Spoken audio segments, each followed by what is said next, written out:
Olá, seja muito bem-vindo ao canal. No estudo de hoje, eu quero ajudá-lo a revisar de forma objetiva e direta aspectos relevantes das penas restritivas de direitos. Vem comigo!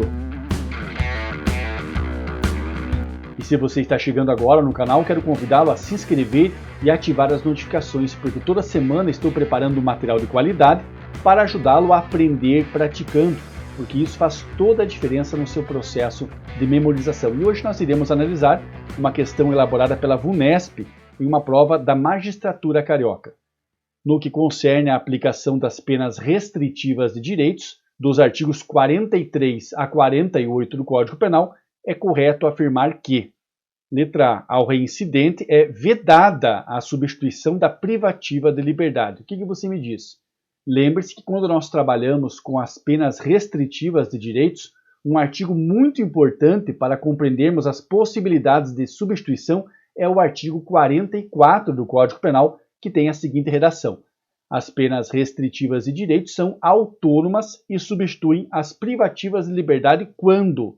Antes de passarmos à análise desses incisos, eu quero lembrar que aqui nós temos dois elementos importantes quando trabalhamos com as penas restritivas. Lembre-se que elas são autônomas porque possuem um disciplinamento próprio e são também substitutivas porque substituem a privativa de liberdade de curta duração, desde que atendido a esses requisitos. Primeiro, aplicada a pena privativa de liberdade não superior a 4 anos e o crime não for cometido com violência ou grave ameaça à pessoa ou qualquer que seja a pena aplicada se o crime for culposo. Então a primeira questão é uma questão de ordem objetiva, uma exigência objetiva relacionada à quantidade da pena aplicada e à natureza do crime. Inciso segundo, o réu não for reincidente em crime doloso. Atenção, não é qualquer hipótese de reincidência. A reincidência é específica em um crime doloso. Aqui nós estamos trabalhando com uma exigência de ordem subjetiva porque relacionada com a figura do agente. E no inciso terceiro, a culpabilidade, antecedentes, a conduta social e a personalidade do condenado, bem como os motivos e circunstâncias indicarem que esta substituição seja suficiente. O que nos lembra muito a redação do artigo 59 do Código Penal, um artigo muito importante também, que trabalha com as chamadas circunstâncias judiciais, inaugurando a dosímetria da pena. E a somatória dessas exigências previstas no artigo 44 é que coloca para o juiz a possibilidade ou não da substituição da pena privativa de liberdade de curta duração por uma pena restritiva de direitos. Lembrando, mais uma vez, que não existe hierarquia entre as penas. É claro que as penas mais graves são as privativas de liberdade, mas não posso dizer que existe hierarquia. É por isso que o juiz avalia ou ele aplica uma privativa ou ele aplica uma restritiva de direitos. E voltando para a questão, nós encontramos aqui a primeira situação falando do reincidente. É vedada para toda e qualquer forma de reincidência? A resposta está incorreta porque o Código Penal faz referência expressa à reincidência por crime doloso. Atenção a esse ponto, nós vimos agora há pouco. E a letra B diz o seguinte: o benefício não pode ser aplicado mais uma vez no interregno de 5 anos ao mesmo réu. O que você me diz nesse ponto? Nós acabamos de analisar com vocês os requisitos e nenhum deles fazia referência realmente a 5 anos.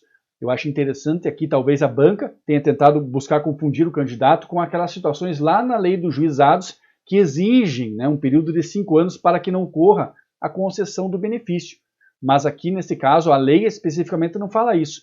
E considerando que ele pode ser reincidente em crime culposo, eu posso ter uma condenação por um crime culposo, ele faz jus à restritiva de direitos, depois, por um azar, ele se envolve numa outra situação lesiva, mas culposa, e ele pode ter uma condenação ali no período inferior de 5 anos. Ele é reincidente, mas em crime culposo. E a restrição que é feita no Código Penal é somente para a reincidência por crime doloso. Então, atenção a esse ponto. Aqui a afirmação está incorreta também. Não há nenhuma restrição expressa nessa situação, lembrando que ele pode ser reincidente em crime culposo. Se a pena restritiva de direitos se converte em privativa de liberdade sempre que ocorrer o descumprimento da restrição imposta. Aqui na letra C nós estamos diante da hipótese de conversão. Muito cuidado agora para não confundir a substituição com a conversão. É comum as bancas trocarem estas terminologias, por isso lembre-se, quando falamos em substituição, Estamos falando da privativa de liberdade sendo substituída por uma restritiva de direitos. Já estando na restritiva de direitos, e sendo o caso então de voltar para a privativa de liberdade, ou mesmo ele inicialmente, então, cumprindo e sobrevindo uma nova condenação, nesse caso eu falo em conversão para privativa de liberdade. Cuidado então com estas duas situações. Aqui nós verificamos realmente, né, que existe a possibilidade da conversão, mas não é sempre que ocorrer o descumprimento da restrição imposta. Claro, quando eu falo em restritiva de direitos, eu tenho um direito que sofre certas restrições por um período de tempo. Mas o Código Penal estabelece que é quando ocorre o descumprimento injustificado desta restrição, é que nós realmente falaremos na conversão. Acompanhe o artigo 44, parágrafo 4º.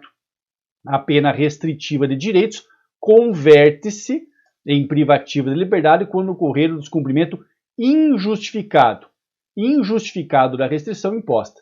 No cálculo da pena privativa de liberdade a executar, será deduzido o tempo cumprido da pena restritiva de direitos, respeitando o saldo mínimo de 30 dias da detenção ou reclusão. Atenção também com esta parte final, ainda que a alternativa não trabalhe com esta parte final do dispositivo, é interessante você lembrar que sempre, então, que eu tenho uma pena substituindo outra, quando ocorre a hipótese de conversão, o que ele já cumpriu a título de pena restritiva irá se abater na pena privativa. Atenção, porque quando nós falamos, por exemplo, do sursis ou do livramento condicional, que não são espécies de penas, naquelas situações, ocorrendo a revogação do sursis ou do livramento, ele volta e cumpre toda a pena. Claro, no livramento, lembre-se que ele cumpre uma parte da pena para conseguir, então, o livramento condicional e, ocorrendo a revogação, ele cumpre todo o restante. Ou seja, lá nos substitutivos penais, exemplo, sursis e livramento, o período de prova não abate a pena, a não ser que no período de prova, como existe a possibilidade, o juiz coloque como uma das condições o cumprimento de uma pena restritiva de direitos. São pontos importantes que vocês devem revisar aqui dentro dessas duas espécies de penas e lembrando também desse saldo mínimo de 30 dias. Isso aqui também já foi cobrado muitas vezes em provas. E voltando ao enunciado, verificamos como correta a alternativa D. Os crimes culposos admitem a sua aplicação em substituição às privativas de liberdade, independentemente da pena aplicada, conforme verificamos agora há pouco na redação do artigo 44 do Código Penal.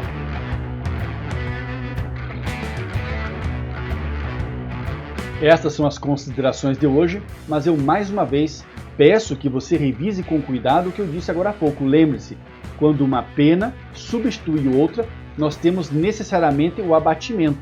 Agora, nas situações que envolvem os substitutivos penais, como o sursis e o livramento condicional, lembre-se que quando o agente vai para o período de prova, no período de prova não haverá o abatimento da pena, a não ser que o juiz fixe como uma das condições o cumprimento de uma pena restritiva de direitos. Fique atento e revise com cuidado esse assunto. E se este vídeo lhe ajudou de alguma forma, quero convidá-lo a deixar o seu like, porque contribui para o meu trabalho, e também convido-o a conhecer os outros conteúdos que estão disponíveis no canal, lembrando sempre que o interesse é o maior educador. Compartilhe esse conteúdo com seus amigos e também conheça o nosso site, onde você encontra vários cursos e materiais de apoio. Um grande abraço e até a próxima videoaula.